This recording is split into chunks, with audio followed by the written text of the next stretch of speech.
ప్రతి అక్షరం ప్రజల పక్షం. HR9 న్యూస్ టీవీకి స్వాగతం, సుస్వాగతం. అందరికీ నమస్కారాలు.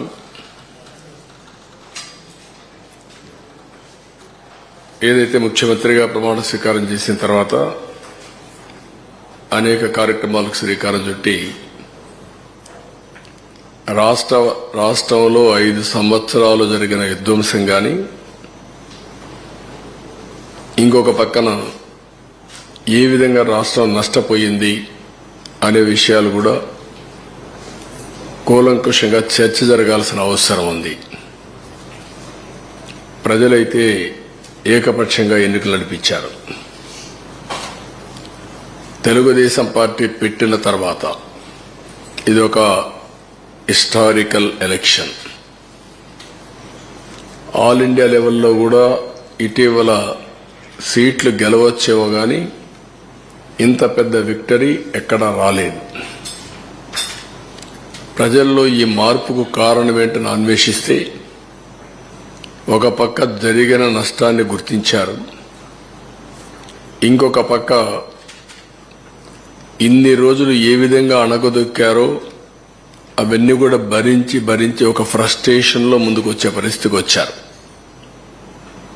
ఈరోజు మీరు ఇక్కడున్నారు మీడియా, మనం 4th ఎస్టేట్ అని పిలుస్తాం. మొన్నటి వరకు అందరూ మిమ్మల్ని చూసి భయపడ్డారు కానీ మొట్టమొదటిసారిగా మీరు కూడా భయపడే పరిపాలన సాగింది. కనీసం ఫ్రీగా చెప్పుకోలేని పరిస్థితికి వచ్చేసారు మీరు. ఇంకా రాజకీయ పార్టీలు అయితే లెక్కలేనితనం వచ్చింది. ఇంకా అసెంబ్లీ నామమాత్రం అయిపోయింది. ఈవెన్ కోర్టుల్లో కూడా వాళ్ళని కూడా బ్లాక్ మెయిల్ చేసే పరిస్థితికి వచ్చారు. కోర్టులు కూడా అంటే మనం చూసాం, సోషల్ మీడియాలో పెట్టి జడ్జెస్ను కూడా క్యారెక్టర్ అసాసినేషన్ చేసే పరిస్థితికి వస్తే వాళ్ళు సిబిఐ ఎంక్వైరీ చేసే పరిస్థితికి వచ్చారు. ఏ విధంగా సోషల్ యాక్టివిస్ట్ అయితే ఇంకా మనం చూస్తున్నా చాలా భయంకరంగా ఉంది. ఇవన్నీ ఒక ఎత్తు అయితే, మేము ఎన్నికల ముందు చెప్పాం రాష్ట్ర పునర్నిర్మాణం జరగాలని. దానికి మేమందరం కష్టపడి పనిచేస్తామని చెప్పాం. మొన్నటి వరకు చేసింది మేము రాజకీయ ఆరోపణలు చేశాం. మాకుండే అరాకొర సమాచారాన్ని బేస్ చేసుకుని, మాకుండే లిమిటెడ్ మెషినరీ, పార్టీ అడ్మినిస్ట్రేషన్లో ఉండే రిసోర్స్ అన్ని బేస్ చేసుకుని ప్రజా చైతన్యం తేవడం కోసం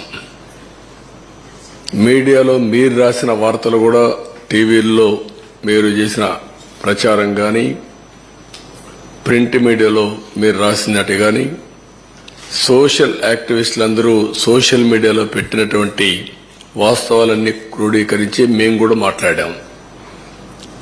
అవన్నీ ఈరోజు ప్రభుత్వానికి వచ్చిన తర్వాత రెండు కూడా టాలీ చేసుకుని, ఇంకా మిస్సింగ్ లింక్స్ ఉంటాయి అవన్నీ కూడా ఎస్టాబ్లిష్ చేసి వాస్తవ పరిస్థితుల్ని ప్రజలకు తెలియజేసి వాళ్ళ సజెషన్స్ కూడా తీసుకొని, మేధావులు ఉన్నారు, లేకపోతే ఇంకొకరు ఉన్నారు, మీడియా ఉంది, ప్రజలున్నారు, స్టేక్ హోల్డర్స్ ఉన్నారు, అందరి సజెషన్స్ కూడా తీసుకుని ఏ విధంగా మనం ముందుకు పోవాలి, ముందు ఎంత డ్యామేజ్ జరిగింది రాష్ట్రానికి, మళ్ళీ ఇక్కడి నుంచి ఏ విధంగా మనం కోలుకోవాలి అనే విషయాలు మేము ప్రిపేర్ చేసే మునుపు వేరే మార్గాలు లేవు. మళ్ళీ ముందుకు పోవడం తప్ప వేరే ఆలోచన లేదు.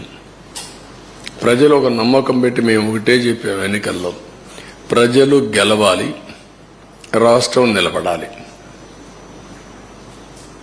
ప్రజలు గెలిచారు, గెలవడానికి దోహదం చేశారు, ఒక హిస్టారికల్ తీర్పు ఇచ్చారు.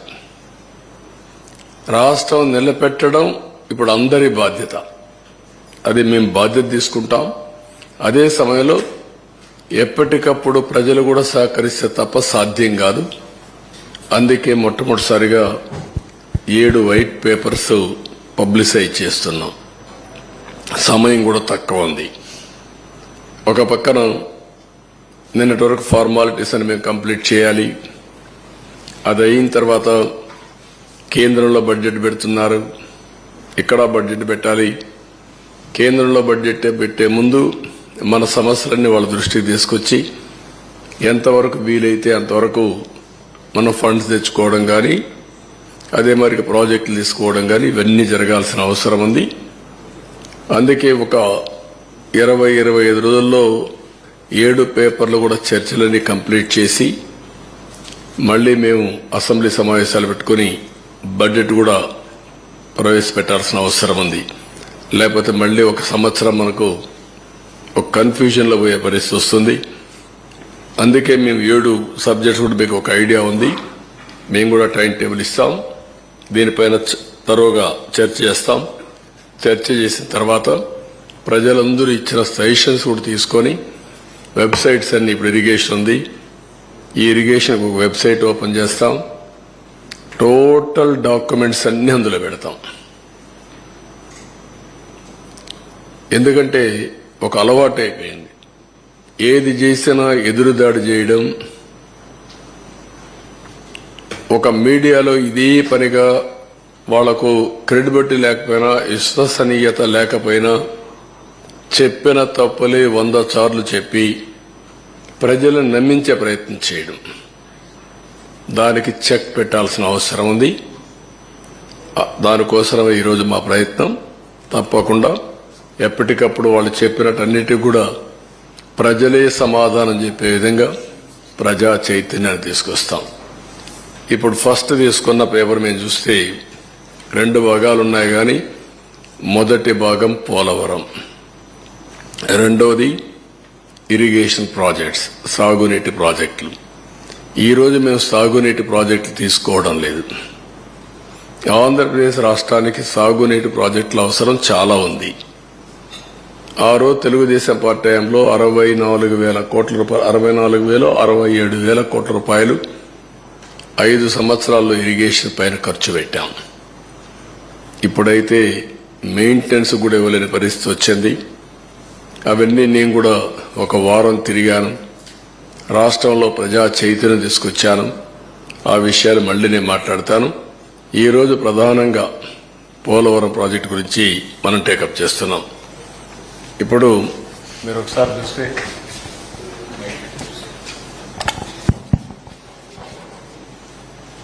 ఇది పోలవరం, రాష్ట్ర అభివృద్ధికి జీవనాడి పోలవరం.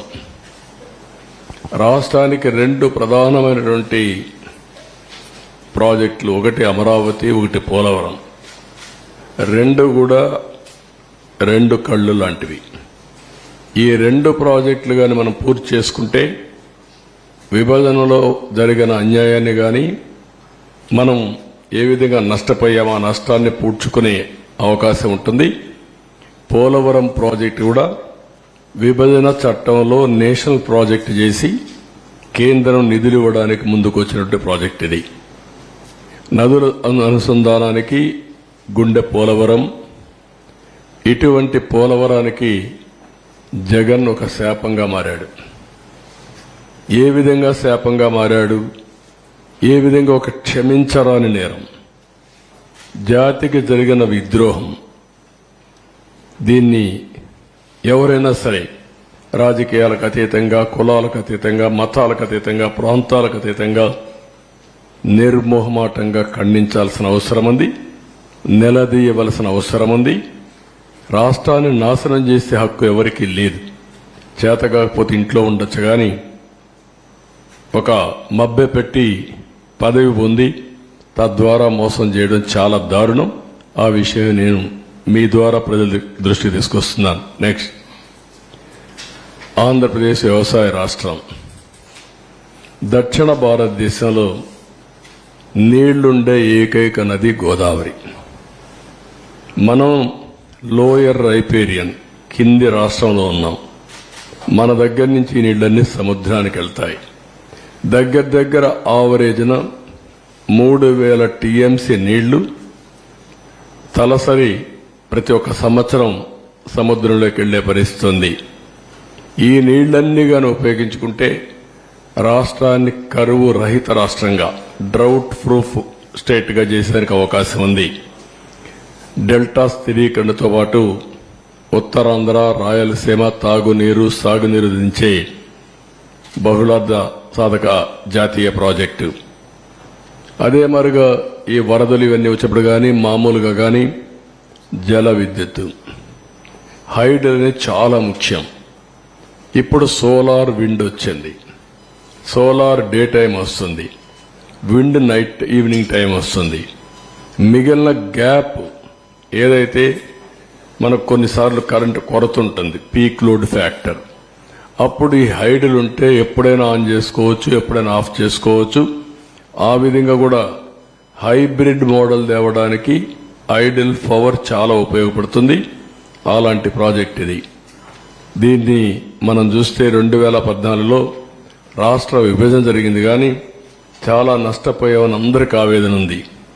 కానీ ఆ నష్టం కంటే 1924లో జరిగిన జగన్ విధ్వంసం రాష్ట్రానికి శాపంగా మారింది. దానికంటే ఎక్కువ నష్టం జరిగింది. ఇది రాష్ట్రంలో ఉండే ప్రజానీకం అంతా కూడా చర్చ చేయాల్సిన అవసరం ఉంది. నెక్స్ట్, ఈ ప్రాజెక్టు ప్రొఫైల్ ఒకసారి మనం చూస్తే 194 టీఎంసీ నీళ్లు నిలవబెట్టే పరిస్థితి ఉంది. 322 టీఎంసీ నీళ్లు సద్వినియోగం, అంటే ఇప్పుడుండే కెనాల్స్ అన్ని ఉపయోగించుకుంటే. ఇంకా మనం కానీ కరెక్ట్గా కానీ ఆ కెనాల్స్ అవన్నీ చేస్తే సముద్రంలోకి పోయే నీళ్లు డైవర్ట్ చేయగలిగితే ఒక 500 లేకపోతే ఒక 700 టీఎంసీ నీళ్లు కానీ డైవర్ట్ చేసుకుంటే రాష్ట్రంలో అన్ని ప్రాంతాల్లో అక్కడుండే నీరు ఇది కలుపుకుంటే కరువు అనే మాట ఉండదు. ఇది చాలా ముఖ్యమైన విషయం. ఇప్పుడు ఈ ప్రాజెక్టులో ఉండేది 7,20,000 ఎకరాలకు సాగునీరు అందించడం, 23,50,000 ఎకరాలు ఆయకట్టు స్థిరీకరణ చేయడం, 28,50,000 మందికి త్రాగునీరు ఇవ్వడం, 960 మెగావాట్ల విద్యుత్ ఉత్పత్తి, వాటర్ టూరిజానికి చాలా ఇది ఉంది, అవకాశం ఉంది. పరిశ్రమలు కూడా ఫుల్గా నీళ్లు ఇచ్చే పరిస్థితి వస్తుంది. నెక్స్ట్, ఇది ఒక చిరకాల వాంఛ. ఏదైతే 1941 నుంచి ప్రజల కల ఇది. ధవళేశ్వరం కట్టినప్పుడు కాటన్ ద్వారా ధవళేశ్వరంలో కట్టాలన్నా లేకపోతే పైన కట్టాలని ఆలోచించినప్పుడు తర్జన భర్జన పడి డబ్బులు లేవనే ఉద్దేశంతో అప్పట్లో ధవళేశ్వరంలో కట్టారు, బ్యారేజ్ కట్టారు. లేకుంటే అప్పుడే కట్టాల్సింది. ఇంకొక పక్క 50 లక్షల క్యూసిక్స్ ప్రవాహాలని నది డైవర్ట్ చేసే ప్రాజెక్ట్ ఇది. చైనాలో ఉండే 3 గేజెస్ కూడా మీరు చూసే గార్జెస్ చూస్తే దీనికంటే తక్కువ. ప్రపంచంలోని అతి ఎక్కువ నీళ్లు డైవర్ట్ చేయడమే కాకుండా ప్రవహించే నది ఈ గోదావరి నది. ఇంకొక పక్కన ఇది డయాఫామ్ వాల్ మీరు చూస్తే చాలా సెన్సిటివ్. 90 మీటర్స్ కింది వరకు డయాఫామ్ వాల్ స్పెషల్ టెక్నాలజీతో పూర్తి చేశాం. అలాంటి సున్నితమైన డయాఫామ్ వాల్ ఇది. ఇంకొక పక్కన 20 మీటర్ల ఎత్తు, 16 మీటర్ల వెడల్పు ఉన్న అతి భారీ గేట్లు, బిగ్గెస్ట్ గేట్స్. ఇంకొక పక్క 390 కిలోమీటర్ పొడవున్న కుడి ఎడమ కాలువలు. అటు ఉత్తరాంధ్ర ఇటు వచ్చే కొందికి రైట్ మెయిన్ కెనాల్ రెండు కూడా 390 కిలోమీటర్స్ ఉన్నాయి. ఇంకొక పక్క ఇప్పుడు జరిగే పెద్ద ప్రాజెక్టులో ఒకటి, భవిష్యత్తులో కూడా ఇంత పెద్ద ప్రాజెక్టు మనం నిర్మాణం చేయబోం. ఇదే లాస్ట్. ఇండియాలో కానీ ప్రపంచంలో కానీ ఒకసారి చూసి అనలైజ్ చేస్తే ఇంత పెద్ద ప్రాజెక్టు మళ్ళా వస్తుందనే ఇది కూడా లేదు. అదే మరి ఇంకొక పక్కన 24 గంటల్లో 32,315 క్యూబిక్ మీటర్ల కాంక్రీట్ పనులు చేసి గిన్నెస్ రికార్డు కూడా సాధించారు ఆ రోజు. ఈ రోజు చూస్తే ఏ ప్రాజెక్టులో నిర్వహించిన కాంక్రీట్ పనులు పోలవరంలో చేయడం జరిగింది. ఇవన్నీ కూడా సైలెంట్ ఫ్యూచర్స్ కొన్ని మాత్రం. నెక్స్ట్, ఈరోజు మీరు చూస్తే ఓసారి ప్రాజెక్ట్ యొక్క ప్రొఫైల్. ఈ ప్రాజెక్ట్ని ఆ రోజు బైఫర్కేషన్ యాక్ట్లో పెట్టారు. కానీ ముంపుకు గురయ్యే 7 మండలాలు తెలంగాణలో పెట్టారు. నేను ముఖ్యమంత్రిగా ఎన్నికయ్యాను, ఢిల్లీకి వెళ్ళాను. ఆ రోజు కూడా ఎన్డీఏతో పొత్తుంది. ఢిల్లీకి వెళ్తానని నేను ఒకసారి నా అనుభవంతో, ఎందుకంటే అపోజిషన్గా నేను ఫైట్ చేశాను, అనుభవం ఉంది ఇరిగేషన్లో. ఎప్పుడు నేను ముఖ్యమంత్రిగా, అప్పటికే 9 ఏళ్ళు నేను ముఖ్యమంత్రిగా ఉన్నాను, నాకు ఒక ఐడియా ఉంది. మొత్తం స్టడీ చేశాను. స్టడీ చేస్తే ఆ 7 మండలాలు కానీ ముంపుకు గురయ్యే మండలాలు ఇక్కడ ఇవ్వకపోతే, వాళ్ళు అడ్డం పెడితే ఇంకా చరిత్ర ప్రాజెక్ట్ అంతా ఎప్పటికీ పూర్తి కాదు. ఆ రోజు నేను ఇవన్నీ ఆలోచించి ఎట్టి పరిస్థితిలో ఒకటే కోరాను. ఆ రోజు ఎన్డీఏ ప్రభుత్వం, నరేంద్ర మోడీ గారు లీడర్ ఆఫ్ ది హౌస్ అయ్యారు, కానీ ప్రమాణ స్వీకారం చేయక మునుపు మీరు కానీ ఈ 7 మండలాలు మాకు ఇవ్వకపోతే నేను ప్రమాణ స్వీకారం చేసినప్పుడు వేస్ట్ అవుతుంది. అవసరమైతే సాధించే వరకు నేను ప్రమాణ స్వీకారం చేయను. ఒకవేళ కాన్స్టిట్యూషన్ డెడ్ లాక్ వచ్చినా పర్వాలేదు, ఇది చాలా క్లియర్గా నేను మీకు చెప్పాలిగా చెప్తున్నానని చెప్పి చాలా స్పష్టంగా చెప్పాను. అప్పుడు వెంకయ్య నాయుడు, రాజ్నాథ్ సింగ్, ప్రధానమంత్రి మోడీ గారితో మాట్లాడి ఫస్ట్ టైం ఆర్డినెన్స్ ఇష్యూ చేసి ప్రెసిడెంట్ ఆఫ్ ఇండియాను మెప్పించారు ప్రణబ్ ముఖర్జీని. ఎందుకంటే ముందు మీరు పార్లమెంట్ మెంబర్ సమావేశం పెట్టారు, ఫస్ట్ పార్లమెంట్ మెంబర్స్ అంతా ప్రమాణ స్వీకారం చేయాలి, తర్వాత బిజినెస్ ఇది ఎట్లా పెడతారంటారని ఆయనకి చెప్పి మెప్పించి ఆయన ఒప్పుకున్న తర్వాత ఆర్డినెన్స్ పాస్ చేసి క్లియరెన్స్ చేసిన తర్వాత పార్లమెంట్ సమావేశాలు పెట్టి మెంబర్స్ అంతా కూడా ప్రమాణ స్వీకారం చేసే పరిస్థితికి వచ్చారు. ఇంకొక పక్కన డిజైన్లు అన్నిటి క్లియరెన్స్ వచ్చాయి. 5 ఏళ్లలో 72% పనులు పూర్తి చేశాం. 11,762 కోట్ల రూపాయలు ఖర్చు పెట్టాం. డిపిఆర్ 2 55,545 కోట్లకు సాంకేతిక కమిటీ ఆమోదం తెప్పించాం. 31 సార్లు క్షేత్రస్థాయి పర్యటన చేశాను ప్రాజెక్టుకి. 104 సార్లు వర్చువల్ రివ్యూలు చేశాను. ఎందుకు అంత శ్రద్ధ పెట్టామంటే ఈ ప్రాజెక్టు పూర్తి చేసుకుంటే రాష్ట్రంలో వ్యవసాయ రంగానికి పెద్ద ఊత వస్తుంది, చాలా ఉపయోగపడుతున్న ఉద్దేశంతో మొత్తం చేశాం. ఇంకొక పక్కన అప్పటి వరకు ఉన్నటువంటి అన్ని పెండింగ్ అంతా కూడా క్లియర్ చేశాం. రైట్ మెయిన్ కెనాల్, కొంతమంది రైతులు కోర్టుకు వెళ్లి అడ్డం పెట్టి కూర్చున్నారు. వాళ్ళు ఒకటే అనుకున్నారు, ఇంక ఎప్పుడైనా పర్వాలేదు, మేము మాత్రం ఇవ్వని మొండిగేసే పరిస్థితికి వచ్చారు. ప్రాజెక్టులో ఏదైతే మెయిన్ డ్యామ్ వస్తుందో ఆ ప్రాంతంలో కోర్టుకు వెళ్లి వాళ్ళు కూడా మేము వెకేట్ చేయమన్నారు. మామూలుగా ఎవరికైనా సరే ప్రాజెక్టులో పునరావాసం ఇచ్చి R&R డబ్బులు ఇచ్చి ప్యాకేజ్ ఇచ్చి వాళ్ళకి ఇండ్లు కట్టిన తర్వాతనే అది మనం అక్వైర్ చేసే అవకాశం ఉంటుంది. అవన్నీ వార్ ఫుటింగ్లు చేసి వాళ్ళని కన్విన్స్ చేసి మొత్తం క్లియర్ చేసి ప్రాజెక్ట్ని 5 ఏళ్లలో 72% పూర్తి చేశాం. నెక్స్ట్ ఇక్కడ మీరు చూస్తే సివిల్ వర్క్స్ 71.93. వీళ్ళు వచ్చిన తర్వాత వీళ్ళు చేసింది less than 4%, 3.8 or 7, 75.77. PIP head works 65.6 అయితే 72.63. పిఐపి ఆర్ఎంసి 91.14 ఉంటే 92.75. ఎల్ఎంసి లెఫ్ట్ మెయిన్ కెనాల్ 70.99 ఉంటే 73.07. ల్యాండ్ అక్విజిషన్ అండ్ R&R 18.66 ఉంటే 22.55. మొత్తం 11,762.47 కోట్ల రూపాయలు ఖర్చు పెడితే 5 ఏళ్లలో 19 నుంచి వీళ్ళు వస్తానే 4,167 కోట్లు మాత్రం ఖర్చు పెట్టారు. నెక్స్ట్ ఇక్కడ ఏదైతే ఒక వ్యక్తి చేతగానితనం కావచ్చు, అహంభావం కావచ్చు, లేకుంటే అధికార దుర్వినియోగం కావచ్చు, ఏదైనా అనుకోవచ్చు, ఏ విధంగా చేశాడో మీరు చూస్తే ముఖ్యమంత్రిని వెంటనే స్టడీ చేయకుండా ప్రమాణ స్వీకారం చేసిన రోజునే పనులు నిలిపేశాడు. అది ఘోరాతి ఘోరం, చరిత్ర క్షమించరాని నేరం. ఒక వ్యక్తికి ఇంత అహం పనికిరాదు. ఇది ప్రజాధనం, వీళ్ళ సొంత డబ్బులు కాదు. ప్రాజెక్టులు ఏముంది, ఇది ఎన్ని నీళ్లు వస్తాయి, పనులు ఏ స్టేజ్లో ఉన్నాయి, ఇప్పుడు ఏం చేయాలని ఆలోచించకుండా కనీసం విజిట్ చేయకుండా ప్రమాణ స్వీకారం చేస్తానే పనులు నిలిపేశాడు. ప్రత్యామ్నాయ ఏర్పాట్లు చేయకుండా పనిచేసే ఏజెన్సీలు తీసేశాడు, కాంట్రాక్టర్లు తీసేశాడు, ఆఫీసర్లు తీసేశాడు. 19 జూన్ నుంచి 19 నవంబర్ వరకు ఏజెన్సీనే లేదు. 20 నుంచి 20 నవంబర్కి ఏజెన్సీ వచ్చింది. కాంట్రాక్ట్ పిలిచారు కానీ వాళ్ళు వర్క్ రిజ్యూమ్ చేసింది 20 నవంబర్. అంటే 2 సీజన్లు. ఎప్పుడు కూడా జూలై నుంచి వర్షాలు వస్తాయి, నవంబర్ వరకు వర్షాలు ఉంటాయి.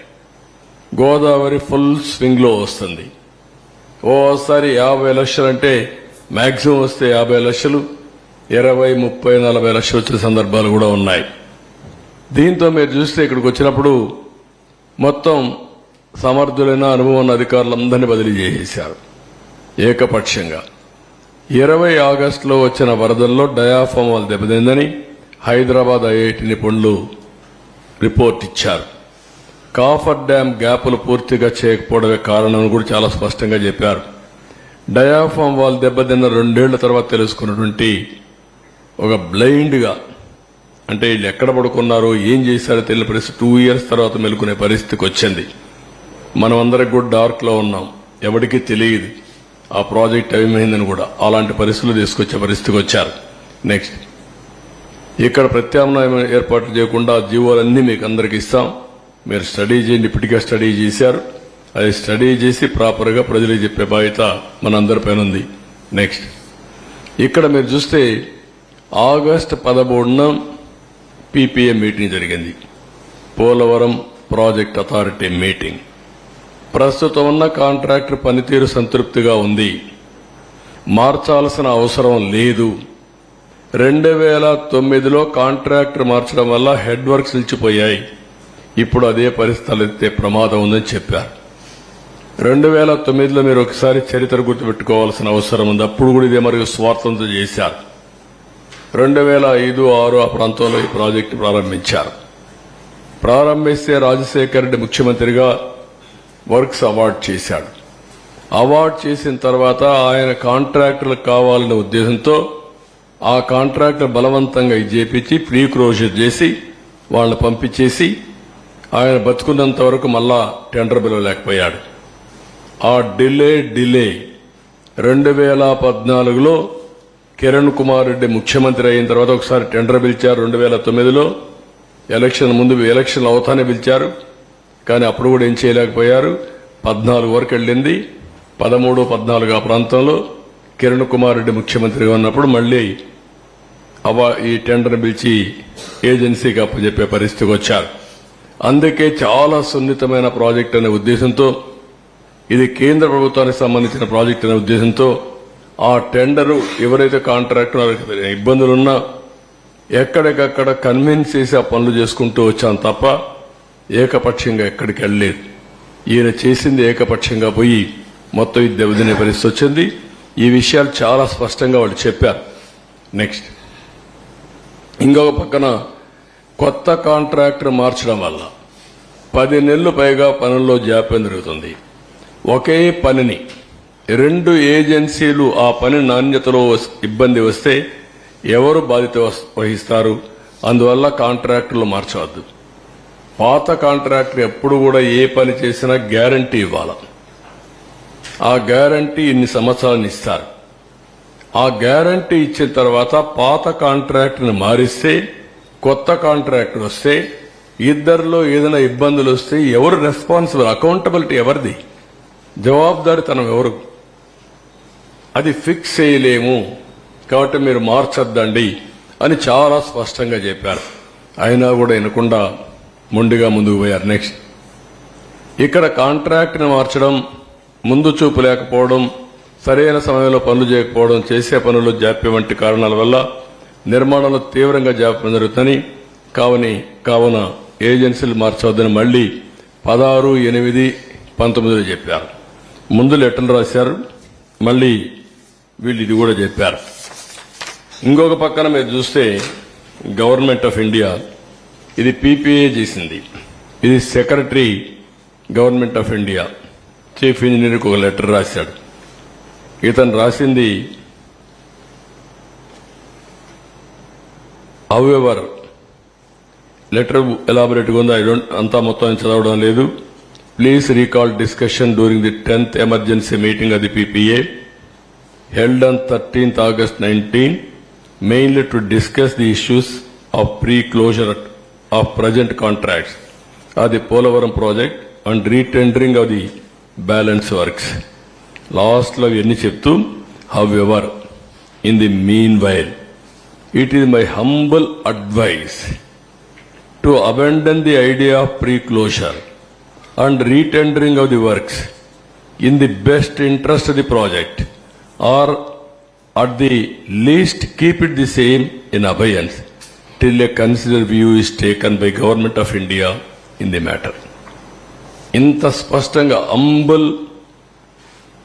చాలా అతను ఎంత అంబుల్ అడ్వైస్ ఇది చెప్పితే ఇది కూడా లెక్క పెట్టుకోకుండా ప్రాజెక్ట్ని కాంట్రాక్ట్ని క్లోజ్ చేసి మేము క్లోజ్ చేశాం, మాకు అన్నీ తెలుసు అనే అజంతో ఇష్టానుసారంగా చేసి టెండర్ మార్చిన తర్వాత, ఏజెన్సీ మార్చిన తర్వాత దాన్ని యాక్సెప్ట్ చేయమని గవర్నమెంట్ ఆఫ్ ఇండియాకు PPAకు పంపించే సాహసం చేశారు. నెక్స్ట్, దీనివల్ల పర్యవసానం చాలా క్లియర్గా నీతి ఆయోగ్ ఒక నిపుణుల కమిటీ వేసింది, IIT హైదరాబాద్. దాంట్లో పేజ్ నెంబర్ 38 మీరు ఒకసారి చదువుకోవచ్చు క్లియర్గా. ఇక్కడ చూస్తే even though about 20 lakh cusics of flood in 2020 has caused havoc through deep scoring, length about 150 meters, level about -22 meters at 3 locations near to the ECRF dam, that is Kafar Dam Gap 1 and Gap 2. This cannot be considered under force majeure category. The reasons for this distinction can be attributed to inefficient planning due to untimely closure of gaps in the Kafar Dam. ఏవైతే copper డ్యాంలో చిన్న gap ఉందో ఆ ఏజెన్సీని మార్చకపోతే rainy season లోపల, flood వచ్చే లోపల అది close చేయాల్సిన బాధ్యత ఆయన పైన ఉంది. ఆ సమయంలో మార్చేశారు. ఆ సమయంలో మార్చి మళ్ళా డిపార్ట్మెంట్ లెటర్స్ రాశారు.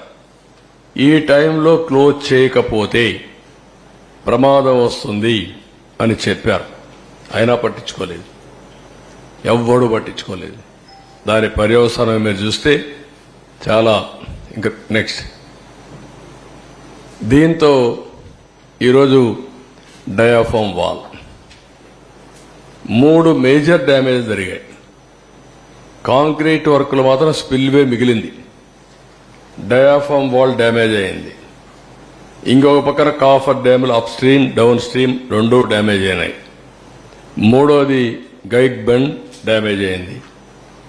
గ్యాప్ 1 ఏదైతే ఉందో ECRF డ్యామ్కి వచ్చేది, అది కూడా సగం 3/4 కొట్టుకోబోయే పరిస్థితికి వచ్చింది.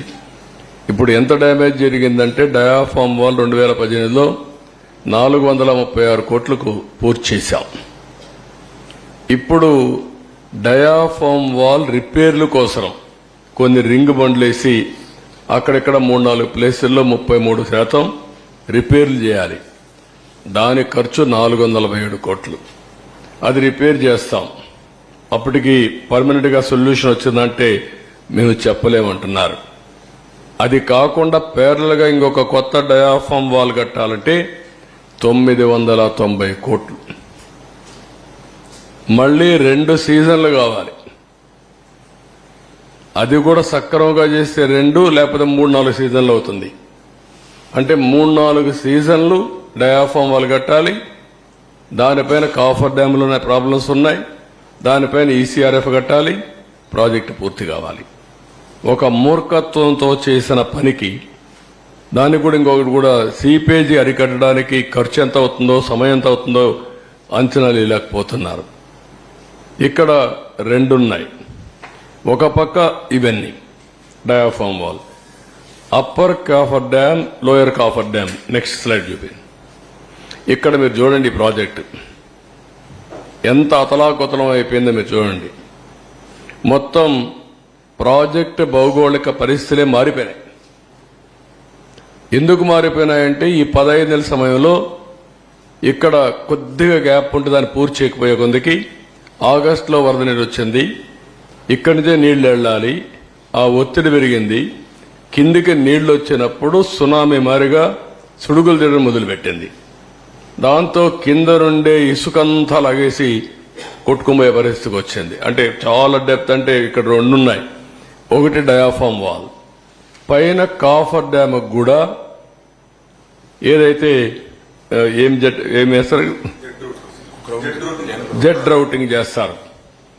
ఆ జెడ్ రౌటింగ్ కూడా 10 మీటర్లు 20 మీటర్ల వరకు వెళ్ళారు. ఎప్పుడైతే 10-20 మీటర్లు నీళ్లు వెళ్ళిపోయేసి ఇది సుళ్ళు కొట్టేసి మొత్తం తీసేసిన తర్వాత దాని కింద కూడా వెళ్ళిపోయింది. అంటే ఫౌండేషన్ కాఫర్ డ్యామ్ కూడా దెబ్బతినే పరిస్థితికి వచ్చింది. దాంతో ఇప్పుడు ఏదో చిన్న చిన్న రిపేర్లు చేశారు. కానీ నీళ్లు ఆగడంలా. నీళ్లు ఆగకపోతే కాఫర్ డ్యామ్ కట్టలేం, డయాఫామ్ వాల్ కట్టలేం. డయాఫామ్ వాల్ కట్టకపోతే ఈసీఆర్ఎఫ్ చేయలేం. ఇప్పుడు ఇవన్నీ కూడా భయంకరమైన పరిస్థితి. ఇంకొక పక్కన బయట నుంచి ఇసుక తెచ్చి పూడ్చిన ఆఘాతాలపైనే మెయిన్ ఎర్త్ ఫ్యాక్టరీ డ్యామ్ చేయాలి. ఇప్పుడు ఇసుక తీసుకొచ్చి మన గుట్టలు గుట్టలుగా పేసి మా వాళ్ళు దాన్ని కాంపాక్ట్ కింద చేస్తున్నారు. కానీ ఇంకా సొల్యూషన్ పూర్తిగా రాలేదు. They are working. ఇక్కడ ఒక ఎగ్జాంపుల్ మీరు చూస్తే గ్యాప్ 1 ప్రాజెక్ట్లో 250 మీటర్లు వెడల్పు ఉంటుంది. 150 మీటర్లు కొట్టుకోమైంది. ఆ 150 మీటర్లు మళ్ళా పూడ్చి గ్యాప్ 1ని పటిష్టం చేయాలి. నేచురల్ సాయిల్ అంటే నేచురల్ సాయిల్. మళ్ళా మనం మట్టి తెచ్చేస్తే దాని కన్సాలిడేషన్ ఆల్ ప్రాబ్లమ్స్ ఉంటాయన్నమాట. ఇది మొత్తం ఇది చేసే పరిస్థితికి వచ్చాడు. చాలా దారుణం ఇది. నెక్స్ట్ ఇక్కడ దిగే కాకుండా వీళ్ళు కట్టిన కుంగిన గైడ్ బండ్ ఇది కూడా కుంగిపోయే పరిస్థితికి వచ్చింది. ఇది మామూలుగా ఎందుకంటే నేరుగా ఇట్లా వాటర్ వస్తే ప్రాబ్లం వస్తుందని కొద్దిగా డైవర్షన్ పెట్టి అక్కడి నుంచి వాటర్ తీసుకొస్తే ప్రెషర్ తక్కువ ఉంటుందనే ఉద్దేశంతో ఇది చేసి అది కూడా దెబ్బతినే పరిస్థితికి వచ్చింది. దీనికి కూడా ఒక 80 కోట్ల రూపాయలు మనం ఖర్చు పెట్టారు. ఇంకా కూడా నిలుస్తుంది, సాలిడ్ గా ఉంది అనేది ఇంకా ఎస్టాబ్లిష్ చేస్తున్నారు. ఇంకా పూర్తిగా కాలేదంటే 3 డ్యామేజెస్ ఇక్కడ.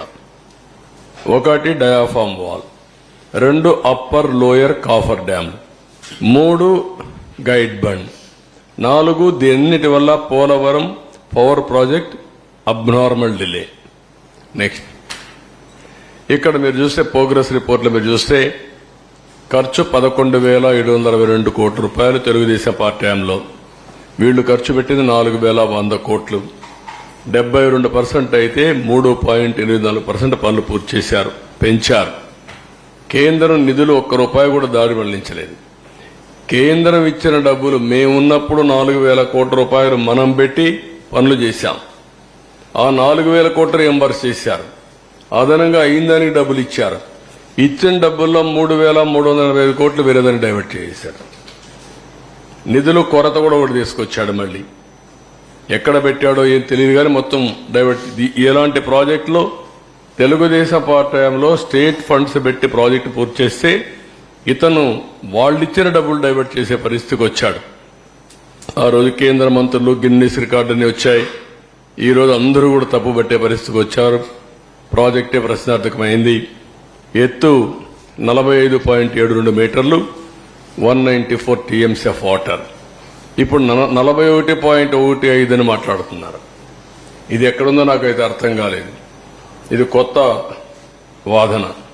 ఒకవేళ కానీ 41.15 అంటే విభజన చట్టంలో పెట్టింది పోలవరం ప్రాజెక్ట్ నేషనల్ ప్రాజెక్ట్.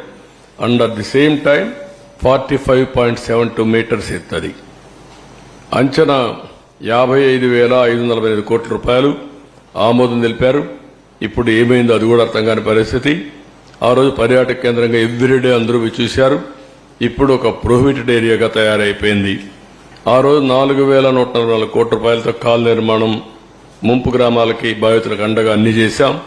ఈరోజు 1,687 కోట్లు మాత్రం ఖర్చు పెట్టారు.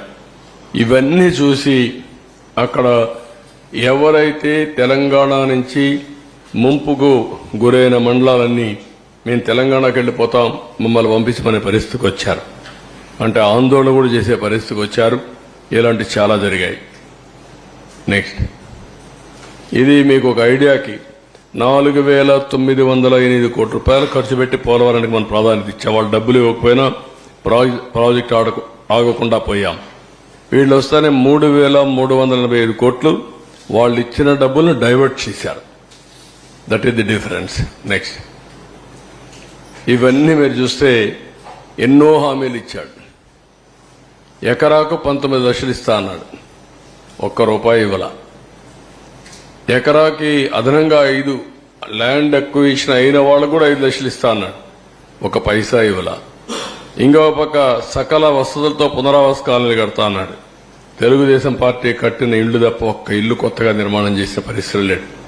అంటే ఎన్ని అబద్దాలు చెప్పాలనో ఓట్ల కోసం అన్ని అబద్దాలు చెప్పి వచ్చిన తర్వాత తప్పించుకోవడం అనేది ఇది ఒక ఉదాహరణ మాత్రం.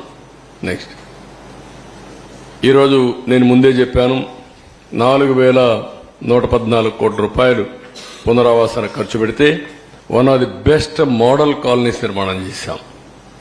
ఎక్సలెంట్ ఇన్ఫ్రాస్ట్రక్చర్ పెట్టాం. అవన్నీ ఎక్కడికక్కడ వదిలేసే పరిస్థితికి వచ్చారు. నెక్స్ట్,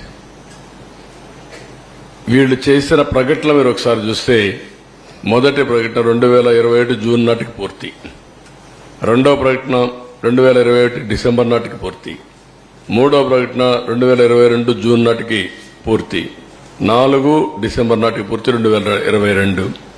ఐదోసారి ఎప్పటికవుతుందో మాకు తెలియదు, ముంచేశారు.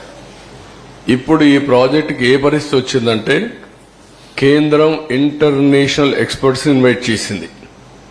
మొన్నే ఒక జీవో ఇష్యూ చేశారు.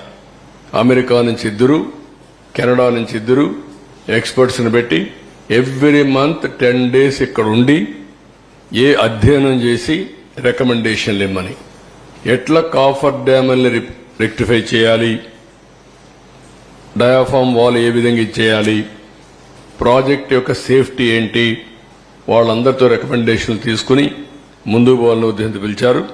ఈ మంత్ కానీ ఫస్ట్ వీక్ కానీ వచ్చే అవకాశం ఉంది. వాళ్ళు వస్తానే వాళ్ళు కూడా అధ్యయనం చేసిన తర్వాత కొంత క్లారిటీ వస్తుంది. అంటే ఇక్కడుండే CWC central water works department commission, central water commission చేతులు తీసే పరిస్థితికి వచ్చారు. కాబట్టి ఇంటర్నేషనల్ ఎక్స్పర్ట్స్ కూడా పెట్టి వీళ్ళు వాళ్ళు కూర్చొని, ఎందుకంటే బిగ్ ఇష్యూ సేఫ్టీ ఇష్యూ, అలాంటి సేఫ్టీ ఇష్యూస్ కాంప్రమైజ్ అయితే ఇబ్బంది వస్తున్న ఉద్దేశంతో వీళ్ళందరినీ పిలిచారు. వాళ్ళందరూ వచ్చిన తర్వాత ఒక అవగాహన వస్తుంది. తర్వాత ఏం చేయాలో మనం ఆలోచించడానికి ఒక ఇది వస్తుంది. ఇది ఈరోజు చూస్తే మీరు హైడల్ ప్రాజెక్ట్ మొత్తం 2020 నాటికే పూర్తయ్యేది. ఈ రోజుటి వరకు ఇది పూర్తి కాలేదు కాబట్టి మినిమం 3,000 కోట్ల రూపాయల నష్టం వచ్చింది, ఆపర్చునిటీ కాస్ట్. అది వచ్చుంటే ఒక 3,000 కోట్ల రూపాయలు ప్రభుత్వానికి ఆదా వచ్చేది. 960 మెగావాట్లు పవర్ జనరేట్ అయ్యేది. నెక్స్ట్, ఊరికే మా వాళ్ళు లెక్కేశారు కానీ ఇది కరెక్ట్ కాదు. దానికి కూడా ఈరోజు మొత్తం 4,900 కోట్ల రూపాయలు అదనంగా అవుతుందని. 4,900 కోట్లు. దాంతో మళ్ళా ఒకసారి చూస్తే ప్రాజెక్ట్ ఎక్స్క్లవేషన్ 38%. ఎవ్రీ ఇయర్ డిలే అయితే ఆ ప్రాజెక్ట్ మళ్ళా పెరుగుతా వస్తుంది, కాస్ట్ పెరుగుతా వస్తుంది. ఇప్పటికి 38% పెరిగిందని కాస్ట్. ఇంకొక పక్కన ఐడల్ ప్రాజెక్ట్ వల్ల 3,000 కోట్లు, వ్యవసాయానికి నీరు అందకుండా పోయిందాని వల్ల ఒక 45,000 కోట్లు. ఇవన్నీ కూడా ఆపర్చునిటీ కాస్ట్ లో జీఎస్టీపీ, రైతుల ఆదాయం మొత్తం తగ్గిపోయే పరిస్థితి వస్తుంది. ఒక ప్రాజెక్ట్ వస్తే ఏ విధంగా లాభాలు వస్తాయి, ఏ విధంగా జీఎస్టీపీ పెరుగుతుంది, ఏ విధంగా పర్సనల్ ఇన్కమ్ పెరుగుతుంది అని ఒక ఉదాహరణ. ఆ రోజు కావాలని చెప్పి మాట్లాడింది అవినీతి జరిగిందని. అవినీతి జరిగిందని ఎంక్వైరీల మీద ఎంక్వైరీలు వేశారు. ఎక్కడా వీళ్ళ మనుషులను బంధువుని పెట్టుకున్నాడు, కానీ ఎక్కడా ప్రూవ్ చేయలేకపోయాడు. కడాన కేంద్ర ప్రభుత్వం కూడా పార్లమెంట్లో చెప్తూ ఎలాంటి అవినీతి జరగలేదని చాలా స్పష్టంగా సమాధానం చెప్పి ఢిల్లీ హైకోర్టు కూడా అఫిడవిట్ వేసినప్పుడు చాలా స్పష్టత ఇచ్చారు. దీంట్లో ఏమాత్రం అవినీతి జరగలేదు, చాలా స్పష్టంగా క్లియర్గా ఉందని చెప్పి చాలా క్లియర్ సర్టిఫికెట్ ఇచ్చే పరిస్థితికి వచ్చారు. అంటే ఒక వ్యక్తి పిచ్చి కుక్క అని అరిసి మంచి కుక్కను చంపేసినట్టు ఒక మంచి ప్రాజెక్ట్ని అవినీతి జరిగిందని నెపం పెట్టి ప్రాజెక్ట్ని మొత్తం కూల్చేసే పరిస్థితికి వచ్చాడు. ఒక దుర్మార్గమైన చర్య ఇది. ఇది చూస్తే చాలా ఆవేదన, బాధ, ఓసారి ఇరిటేషన్, కోపం కూడా వస్తుంది. 5 ఏళ్లు కష్టపడ్డాం. కష్టం మొత్తం బూడిదలో పోసిన పన్నీరైంది. కనీసం అప్పుడు ఒక స్పష్టత ఉంది. ప్రాజెక్టుకి ఇవి చేయాలి, ఈ కోర్టులో ఇది వెకేట్ చేయించాలి, ఈ ఇంజనీర్లు రికమెండేషన్ ఇచ్చారు, ఈ రికమెండేషన్ ప్రకారం ఫౌండేషన్ వేయాలి, ఓకే ఈ కాంట్రాక్ట్ సరిగా లేడు, ఆ కాంట్రాక్ట్ డబ్బులు ఇవ్వాలి, డయాఫామ్ వాల్ కట్టినప్పుడు కాంట్రాక్టర్ డబ్బులు ఇవ్వలేదని డయాఫామ్ వాల్ అతనికి నాకు ఫిర్యాదులు వస్తే క్యాబినెట్లో కూడా చర్చించి ఆయనకు ఆ వర్క్కి ఎంత ఇవ్వాలనో ఈ కాంట్రాక్టర్కి ఇవ్వకుండా నేరుగా అతనికి ఇచ్చి 2 సీజన్లో పూర్తి చేయించాం. అలాంటి నిర్ణయాలు చాలా చేశాం. ఈరోజు అవన్నీ తలుచుకుంటే బాధేస్తుంది, గుండె తరక్కపోతుంది. రాష్ట్రానికి జరిగిన అన్యాయం, దుర్మార్గమైన చర్య, నీతిమాలిన చర్య. దాంతో ఇప్పుడు ఏం చేయాలి? ఒకసారి అయితే గడ్కరీ, ఇప్పుడు కూడా నాకు జ్ఞాపకం, దీపావళి అనుకుంటాను, పండగ రోజు ఆయన ఇంటికి పోయాను. నేను అమెరికాకు పోతూ ఆయన ఇంటికి వెళ్ళి రిక్వెస్ట్ చేసి తర్వాత అమెరికాకి వెళ్ళాను. ఒకసారి గడ్కరీ, అదే మాదిరిగా అరుణ్ జైట్లీ ఫైనాన్స్ మినిస్టర్, ఇద్దరు ఉండి ఒక తెల్లవారితో నాకు సాయంత్రం మీ ప్రాజెక్టులో అన్నీ ఓకే కానీ ల్యాండ్ ఎక్విజిషన్కి సంబంధం లేదు, మాకేం సంబంధం లేదన్నారు. నాకు అప్పుడు ఆశ్చర్యం వేసింది. ఎట్లా అంటారా మీరు? Land acquisition part of project, ఇది ప్రాజెక్టులో ల్యాండ్ ఎక్విజిషన్ లేదంటారు, మీరు పునరావాసం లేదంటారు, పునరావాసం ల్యాండ్ ఎక్విజిషన్ లేకుండా ప్రాజెక్ట్ అయిపోతుందా అని రాత్రంతా స్టడీ చేసి ఆఫీసర్లందరినీ రాత్రంతా మేలుపెట్టి తెల్లవారికి ఒక నోట్ తయారు చేసి మళ్ళా నేను గడ్కరీ దగ్గరికి వెళ్ళి అదే మరి అరుణ్ జైట్లీకి వెళ్ళి, నువ్వు సుప్రీంకోర్టు లాయర్వి, నువ్వు అర్థం చేసుకో, నువ్వే చెప్పు, ఒక ప్రాజెక్ట్ నేను యాక్ట్ చెప్తున్నా, నేను ఆర్గ్యూ చేసిన తర్వాత ఆయన కూడా ఇంకేం మాట్లాడకుండా నువ్వు చెప్పింది రైట్ అనే పరిస్థితికి వచ్చాడు.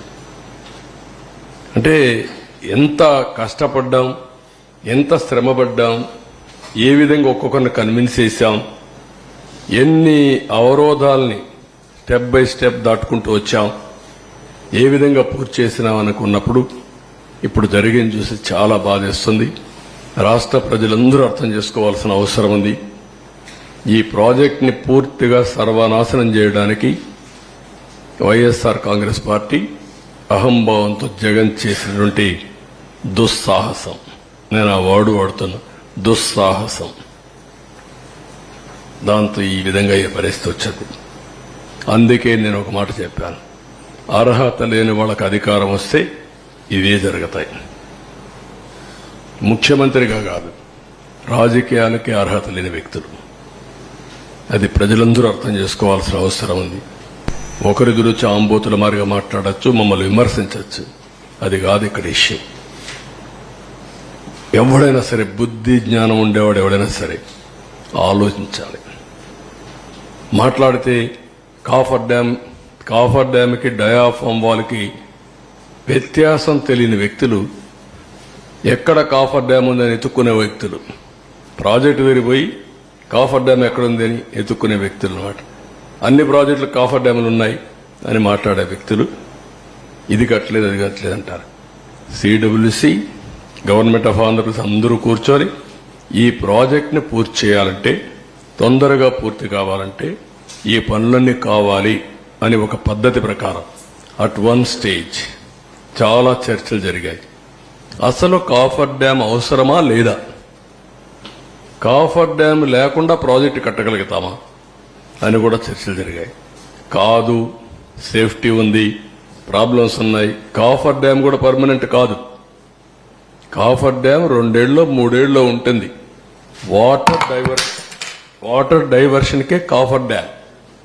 ఆ డైవర్షన్ ఒక 2 ఏళ్ళలో అది కూడా వీక్ అవుతుంది, తర్వాత అది కూడా దాని లైఫ్ కూడా ఒక 4-5 ఎన్నేళ్ళు అండి ఇది? 3 years 4 years 3 to 4 years అంతే. కాఫర్ డ్యామ్ లో 3 to 4 years. అంత లోపల డయాఫామ్ వాళ్ళు వేసుకుని దానిపైన ఈసీఆర్ఎఫ్ కట్టి మొత్తం పూర్తి చేస్తే స్టెబిలైజ్ అయిపోతుంది ప్రాజెక్ట్. ఇది బాధాకరమైన సంఘటన. అందుకే ఫస్ట్ పేపర్ అతి సున్నితమైన ప్రాజెక్ట్, రాష్ట్రానికి జీవనాడి.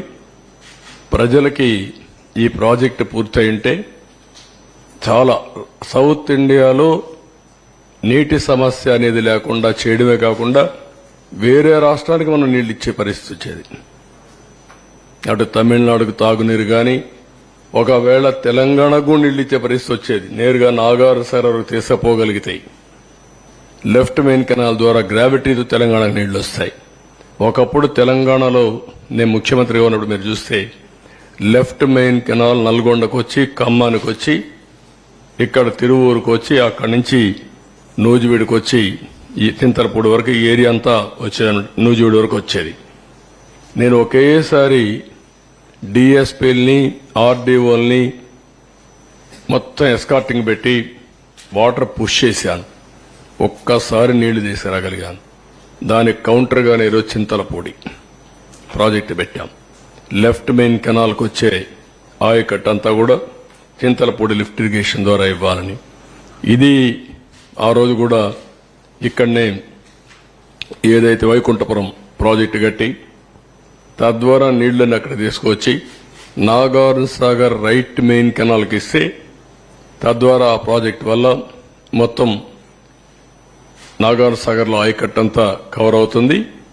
ఆ నీళ్లు శ్రీశైలం నిలబెట్టి రాయలసీమకి ఇవ్వచ్చని చాలా మొన్న కూడా మీకు అందరికీ చాలా ఎడ్యుకేట్ చేశాను నేను.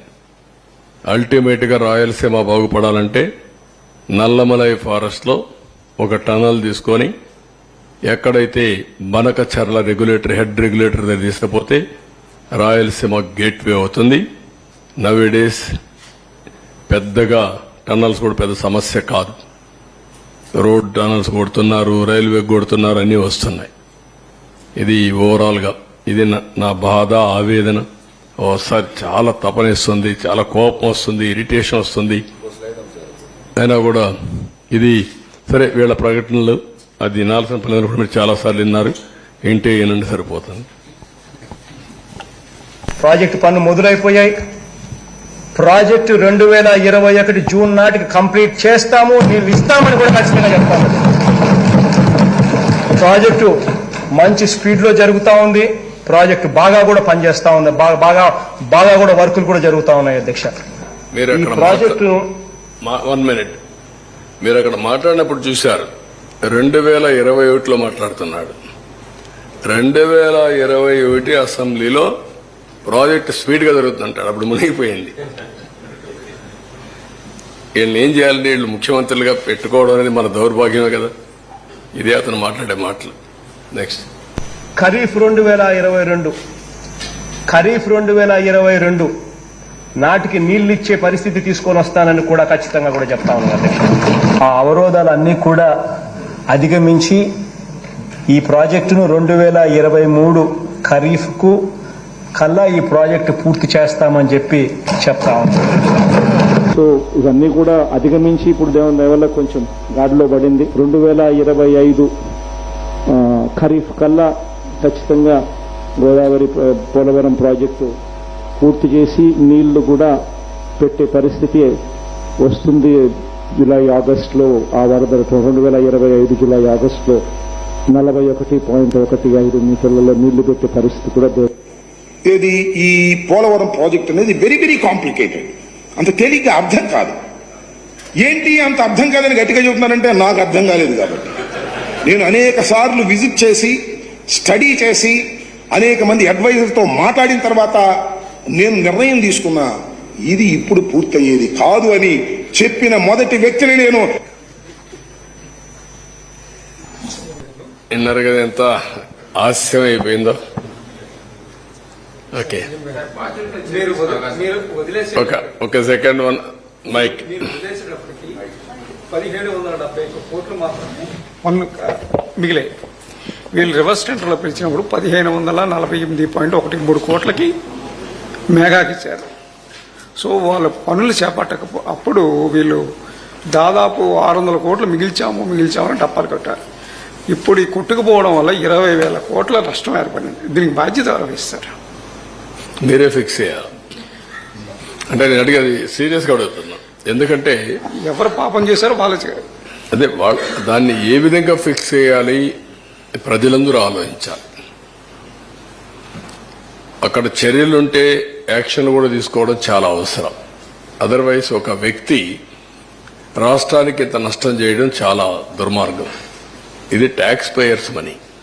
ఎవరు ఖర్చు పెట్టినా మీరు నేను ట్యాక్స్ కడితే ఆ డబ్బులే ఖర్చు పెడతాం. ఇది బాధ్యతారాహిత్యం. మీరు చెప్పింది కరెక్ట్. అది చాలా దుర్మార్గం. ఇప్పుడు కేంద్రం 15,511.13 కోట్లు ఇవ్వడానికి సిద్ధమైంది. క్యాబినెట్లో నోటు కూడా రెడీగా ఉంది. దాని మీద మీరు ఏమైనా పర్సూ చేస్తారా? నేను పర్సూ చేయడం డెఫినెట్గా చేస్తాను. ఒకటి టెక్నికల్గా వేర్ ఆర్ వి, నేను మీకు చాలా స్పష్టంగా చెప్పాను. 33% డయాఫామ్ వాల్ డ్యామేజ్ అయింది 3-4 ప్లేసెస్లో. అవి కూడా రింగ్ బండేసి సరిపోతుందని చూపించారు నాకు, రింగ్ ఫెన్సింగ్ కింద. ఒక వర్షన్ 3-4 ప్లేస్లే కాదు, ఇంకా ఎక్కడ ఉండొచ్చు మేము డెఫినెట్గా చెప్పలేమంటున్నారు. దాని ఎస్టిమేషన్ మీకు చెప్పాను. అది అయిన తర్వాత రెండోది కాఫర్ డ్యాముల ద్వారా లీక్ అవుతుంది వాటర్. ఇంకా స్వీపేజ్ ఉంది.